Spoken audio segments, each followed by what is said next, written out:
fraudulent and inconsistent declaration of the 2020 presidential and parliamentary elections on the 9th of December 2020 by the super incompetent and the most discredited electoral commissioner Ghana has ever had since the advent of the Fourth Republic constitutional rule in Ghana, in the person of Gyan Adupe Mensah. The whole central constituency of the NDC, supported by the regional secretariat of the party, the MPs caucus in parliament, the rank and file of the party in the whole central and its adjoining constituencies, that is whole West, Adakulu, and Agotimes Yope, the independent professional and social organizations as well as the general public has organized this mammoth street protest to register our displeasure and the total rejection of the so-called declarations fraught with so many anomalies and fraud perpetrated on the president-elect in waiting of the NDC, John Dramani Mahama, and the NDC in general. The membership of the party is equally disgusted over the connivance of the Nana Akufo-Addo-led clueless MPP and its media appendages. We of the NDC will want to send a note of caution to Gyan Mensah, who is suffering from dyscalculia,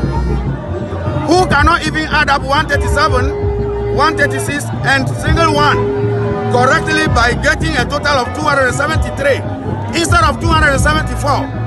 That she cannot and will not be allowed to steal the legitimate mandate and democratic will of the people of Ghana, and must be aware that if Ghana should go up in flames like it had happened in neighboring countries due to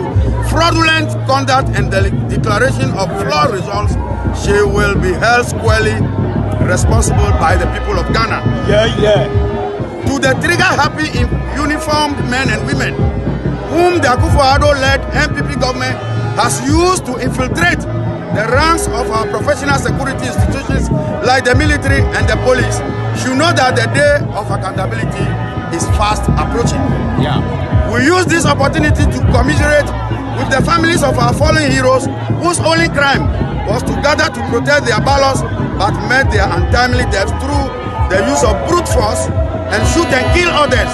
by the suspected party vigilantes in military and police uniforms under the guise of national security operatives. The stable National House of Chiefs President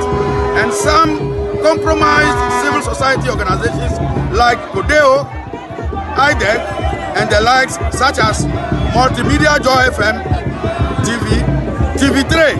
and the apologetic Metro TV host called Adom Ochre, among others, with the Electoral Commissioner Gyan Mensah and Bosman Asari,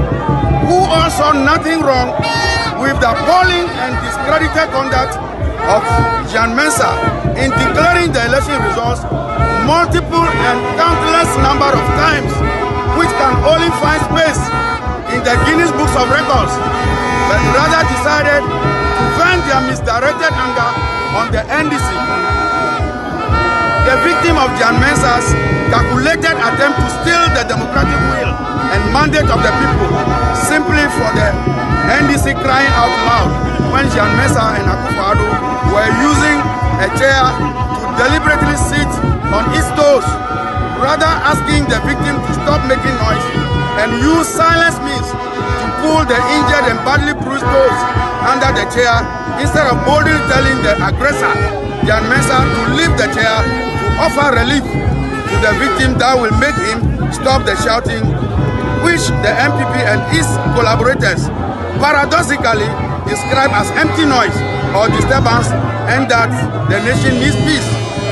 There cannot be peace without justice, by simple logic.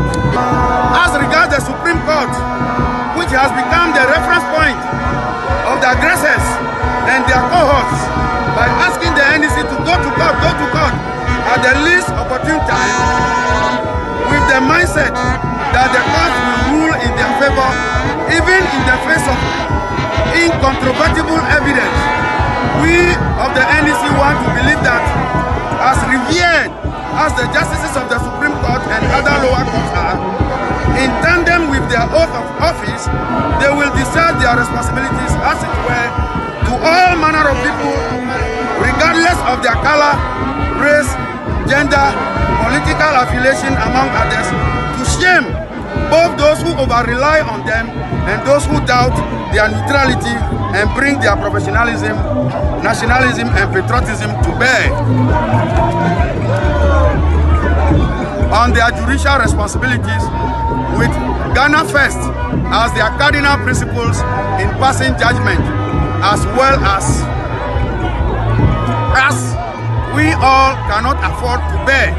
the consequences of a politically induced judgment likely to ravage the country rather than uniting it, and we have high hopes that they will do just that when the party finally considers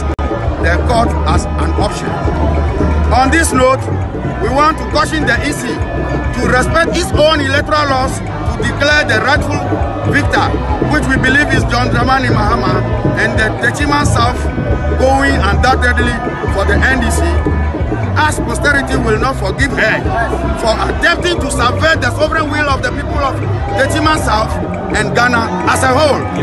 We equally urge the international community to be keenly interested in our electoral matters so as not to be left with the option of trying to put the pieces together after the nation is torn into pieces as a result of the machinations of a few greedy and treacherous individuals like Jane Mensah and her accomplices. We are grateful to all our party leaders and members, both from national, regional, and constituency level down to the branch levels, as well as all our social allies who deem it fit to participate in this historic protest, including you, the media. Our luta continua. Thank you all. Long live NDC. Long live Ghana.